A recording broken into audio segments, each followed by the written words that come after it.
How's it going, everybody? Welcome back to Is It a Buy, where we talk about stocks and try to determine if they are worth a buy or maybe a pass.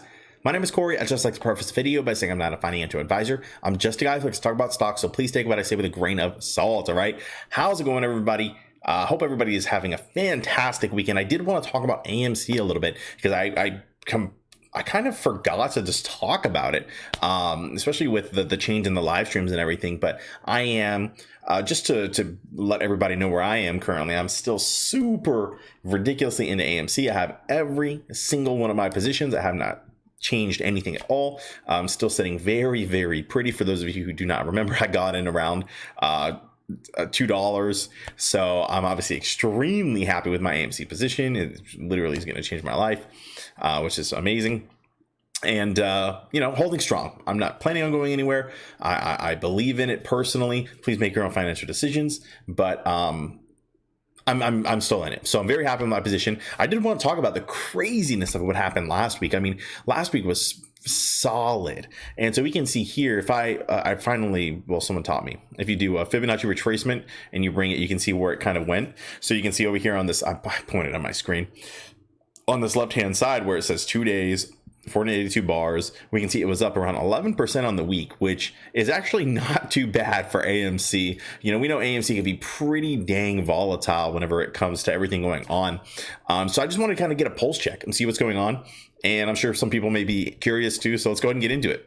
We already went over the everything over here in Webull. Let's hop over to Ortex, right? Look at that Ortex data, because I think it's extremely interesting. What is going on here, right? And I think some people may be concerned, but I just want to talk about it really quick. So let's go ahead and start with the percentage of the free float on loan. I think this is about the same of where it's been. Actually, I think this has gone up a little bit. I think I can take a look here. Percentage of the free float on loan. Let's see where this has been going. This has actually been increasing, right? Continuously increasing for a while here. And granted, remember, we had that run right back over here in June, at the beginning of June. And whenever we had that run, naturally, right, a little tiny bit was covered. And whenever the little tiny bit is covered, the percentage of the free float on loan, remember, this is the percentage of the free float of the stock that is currently on loan, right? Pretty self-explanatory, but it dropped, right? So the question is always, whenever it drops, okay, what's next? Is it going to go back up? Is it going to continue to fall? Who knows? And so my confirmation bias personally is that it dropped all the way down here to 15%, and it's been continuously, steadily, it goes up and down, but it's been moving in the right direction, right? Just for my confirmation bias that this is a heavily shorted stock, and they're still shorting it, right? We can see over here it's gone, like I said, from 15 to 22%. So this is moving in the direction that I would hope it would go in for the kind of play I'm looking for. All right, shares on loan. Let's take a look over here, right? Shares on loan, we can see same thing, right? It kind of dropped, and now it's been moving in the right direction. They're continuing to borrow shares to short the stock. All right. And then the utilization, right? Utilization is one that I've been watching. I was actually a little concerned about this. I mentioned this on my live stream, if you continuously watch it, that it was looking solid, right? Dropped all the way down to 77%, which of course is a little scary whenever you're in the moment. And then you just had this big run. It's like, okay, what was that? What just happened? And we can see here, it just skyrocketed back up, right? It's been a little rocky. It was definitely moving in the upward direction. More recently, though, it looked like it was moving downward until we had this little bounce right here, all the way back up to 87%. And we can see here, especially whenever it's dropping down, this last few probably month or two, trending almost downward, and that was a little concerning for me, but I'm hoping to see a reversal here, and I think we're going to get that reversal on the utilization. I think it has enough utilization for it to run. And keep in mind, for those of you who don't know, the utilization is of the shares available to short, how many of them have been used, right? So how much more ammo do they have to short the stock? And whenever this goes to 100%, they're out of ammo essentially. And so I think this is it's just fine. It's in the right. I think it's going back in the right direction of where I'd like to see it. And I'm going to continue to watch it. I think anything above, I think 85% plus, it could easily move. I've been doing a lot of Ortex kind of studying and looking at a lot of stocks. So I'm trying to get a little more definitive data, but more to come on that at a later time. All right, so that's looking solid. Short interest of the free float. This is another one that was a little tricky. Obviously went all the way down to 11%, but it has been moving upwards. And you see some weird gaps, right? So like obviously dropped whenever it moved up. That makes a lot of sense. And then you see a random like here, it's moving upwards and then it skyrockets, right? All the way from basically 14% to 19%. And then it's like, well, what is this? Well, I think that, remember, Ortex is kind of, the way I kind of see it is they're calibrating. Whenever they calibrate, the number's going to be off sometimes. They have to recalibrate. So what I see is this is, some kind of issue, a mistake or whatever it may be. Then it recalibrates and then, it kind of gets inflated and then it recalibrates. That's what I see going on here. And, at the end of the day, what I'm looking for is the trend. Where's it trending? And it's very clearly trending upwards, right?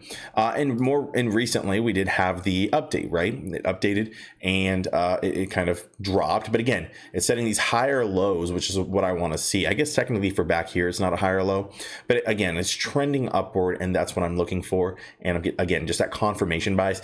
Even then, the short interest being where it is right now, above 17%, I think you could have plenty of a move with the short interest being at 17%. I've seen stocks move with less than 17%. I think it's just a threshold that it has to hit, in my personal opinion. That's kind of how I'm looking at it now until I get a little more definitive data. Something interesting that I did want to pull up is the average day for the loan, right? So we can see here the average day for their loan. They've had the loan for about 76 days. We'll call it 75 days, which is about 2.5 months, right? So if we go back a month, if we go back 2.5 months, that would be August. Yeah. So August for 2.5 months, August 1st. So we go to August 1st, right? We can see August 1st is around right here. And again, approximately around here. And even the high was 39.19, low 36. And right now we are at a pivotal point right now with the stock being at $40, right? These guys where they are currently shorted is not a very good position for them, right? They're not at break even, I'm sure, because of, if you know about strikes and blah, blah, blah. I'm sure they're not in a very good position right now and they're burning. And I'm very curious to see what's going to happen with these numbers with these Ortex numbers especially if the stock keeps climbing, right? I think for them to break even, the stock is going to have to fall pretty substantially, especially with the implied volatility and all the math that goes into calculating what it takes for them to be profitable, right? So I think they're in a very bad spot, and I'm definitely looking forward to where AMC's going. Typically, it takes X amount of time, and then we have a run. So obviously, this was about 6 months over here for AMC to have its run, right? So it had its first run, kind of dropped for about 6 months, had its second run. It's been about, when was this? June. So it's been about 4 months. So I think we're going to very, very soon, I think we're going to start seeing the numbers trend in the right direction.